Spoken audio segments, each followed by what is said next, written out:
ఆంధ్రప్రదేశ్ రాష్ట్ర ప్రభుత్వం పదవీ విరమణ పొందుతున్న రాష్ట్ర ప్రభుత్వ ఉద్యోగుల ఉపాధ్యాయుల పెన్షన్ ప్రాసెసింగ్ను సులభతరం చేయడానికి నిధి పోర్టల్ ద్వారా రిటైర్మెంట్ బెనిఫిట్స్ ప్రాసెసింగ్ సిస్టమ్ ఆర్బిపిఎస్ అనే పేరుతో నూతన ఆన్లైన్ విధానాన్ని జిఓఎంఎస్ నంబర్ 10 ఫైనాన్స్ డేటెడ్ 14/2/26 ఉత్తర్వుల ద్వారా తీసుకొని వచ్చింది.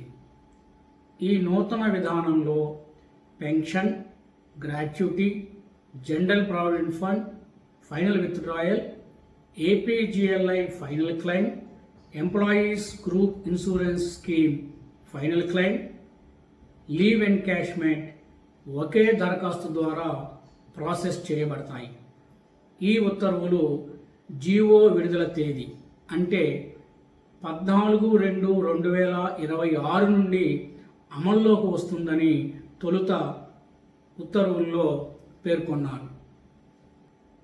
అయితే అమలు తేదీ నాటికి DDO, head of office, pension మంజూరు చేసే అధికారి వంటి వివిధ స్థాయిల్లో కొన్ని పెన్షన్ ప్రతిపాదనలు మాన్యువల్గా ప్రాసెస్లో ఉన్నాయి. అటువంటి ఉద్యోగుల దరఖాస్తులను మళ్ళీ ప్రాసెస్ చేయటంలో ఎటువంటి ఇబ్బందులు ఎదుర్కోకూడదనే ఉద్దేశంతో ప్రిన్సిపల్ అకౌంటెంట్ జనరల్ ఇప్పటి వరకు మాన్యువల్గానే పెన్షన్ దరఖాస్తులను అనుమతిస్తున్నారు.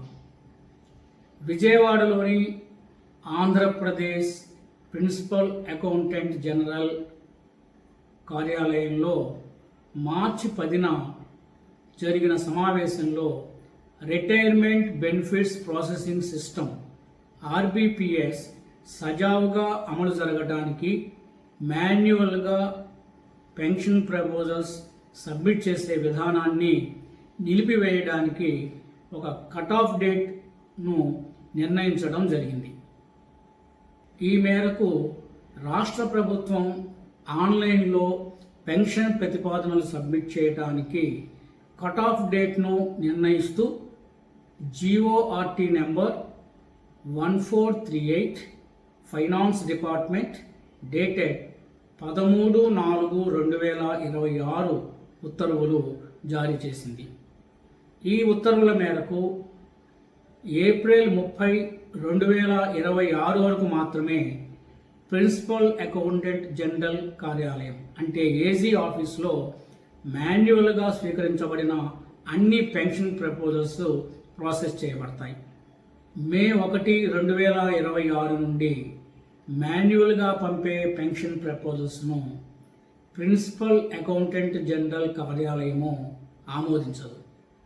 రాష్ట్ర ప్రభుత్వ సెక్రటేరియట్లోని అన్ని విభాగాలు, అన్ని డిపార్ట్మెంట్స్ హెడ్స్ మరియు సంబంధిత అధికారులు పెండింగ్లో ఉన్న అన్ని మాన్యువల్ ప్రపోజల్స్ను ఏప్రిల్ 30, 2026 లోపు లేదా ఆ లోగా ప్రిన్సిపల్ అకౌంటెంట్ జనరల్ కార్యాలయానికి సమర్పించేలా చూసుకోవాలని, పదవీ విరమణ చేస్తున్న ఉద్యోగులకు అనవసరమైన ఇబ్బందులు ఎదురుకాకుండా చూడాలని ఈ ఉత్తర్వుల్లో పేర్కొనటం జరిగింది.